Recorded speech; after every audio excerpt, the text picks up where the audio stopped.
Okay, we're still here at the Jimmy Doane Show with Counselor Curtis, and we did have another little small rant we wanted to talk about the oil, the glut of oil on the planet these days, and what might be the ramifications. One of the things I've seen is like the Gainesville Sun here decried this as a horrible thing, because now people are going to spend, they're going to buy up on drive more and pollute more, and it's just horrible for greenhouse gases.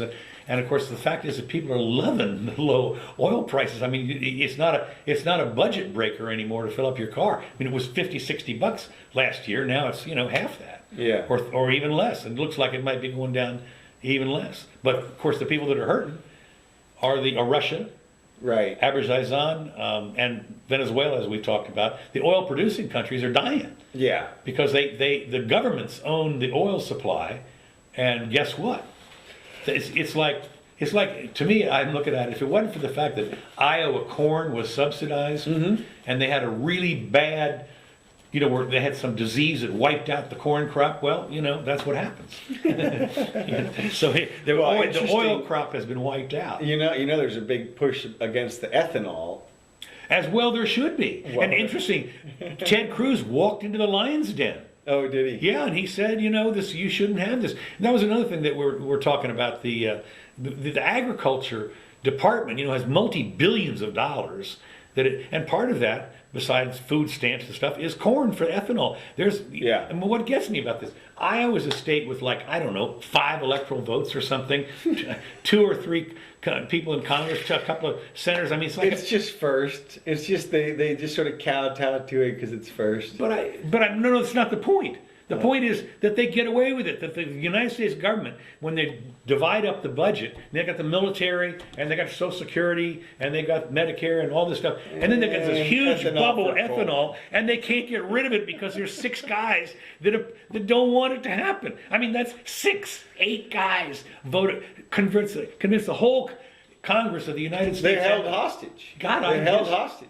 That is so sad, because you think this is the thing that people don't understand, and this is Eric Peters talks about this all the time. He's a big car guru, and the fact is that ethanol destroys car engines. Oh yeah, it runs hot. That's the problem. It runs too. They over the years they managed to retune some things so it's not quite as damaging. But ethanol is a very corrosive solvent, and it tends to ruin engines.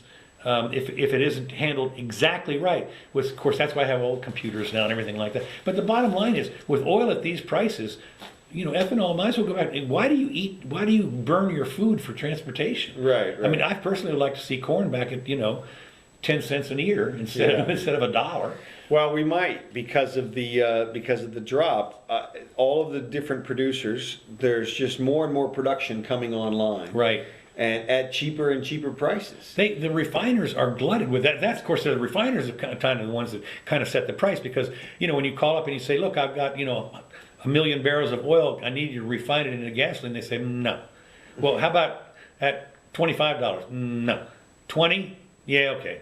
I mean, yeah, that's the market in action. And it's interesting, because for an industry that's fairly well regulated, actually, whether people believe it or not, that competition has forced the price down, as it does in the free market. In a free market, you always have better value, generally at a lower price, and you can only look at that in the cell phone industry, for instance, where the cell phones. God, I remember when I first got my first cell phone, it sat in the car. It was installed in the car. And there was vast, I drove across the country, and there were vast areas where you couldn't get anything. You had to be in the car to use it. And it was like the $1,000 installation, $130 a month or something. And this was, when today would be the same as $200 or $300 a month. But competition has brought it down to what it is today. I mean, can you imagine? You go over there and at Walmart, get a $50 phone, and yeah, exactly. So. It's a communicator. Well, I just was wondering if you had any projections about anything negative about super low oil. That is to say, there are some people who seem worried that if oil drops below, say, $20 a barrel, that you could see some disruptive macroeconomic effects. I think it'll all be local. to be honest with you. I mean, no, don't get me wrong. It's a big energy, supplying energy is a big part, huge part, obviously, of any economy. Energy is what you have to do. And of course, oil is just, you know, a couple of million years of stored sunlight or whatever, so you don't have to put up your solar panel. But the point is that if energy is really cheap, that opens up a lot of other venues. Now, in any, as Schumpeter said, you have creative destruction. Certainly there's going to be some suffering, no question about it. But these are people that made the wrong bet. Right. And you do this all the time. This happens in any investment. If you make the wrong bet, if you figure that, I mean, I remember this happened years ago when oil prices skyrocketed and there was there was a lot of investment. I think this might have been 30 years ago when it went up to like $140 a barrel. And then it tanked down to like 10. And, you know, a lot of those people that had made investments based on the new news. It'll always be above 100. It'll always be above 100, right? Yeah. I'll make an investment based on 80 because it couldn't. Well, guess what? so again, there's nothing. It happens in any business. Just about you start up. It's everything like that. When you have a business, is a risk. Yeah. I mean, and you look at your risk reward, and sometimes you get it wrong. And with the oil, what we're seeing is the governments, as they always do, got it wrong. They depended too much of their economy and their control on oil, on the profits from oil, and when they dried up, they're getting out of control now.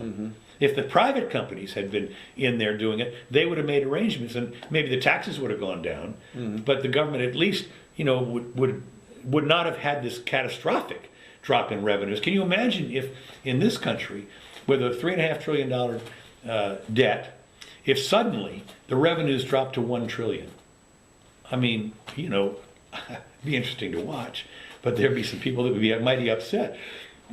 So that's what's happened in these other places, and it all has to do with the fact that because there's no accountability and no responsibility, that governments can never get it right. I would like somebody to point out to me one thing that they got right, just one.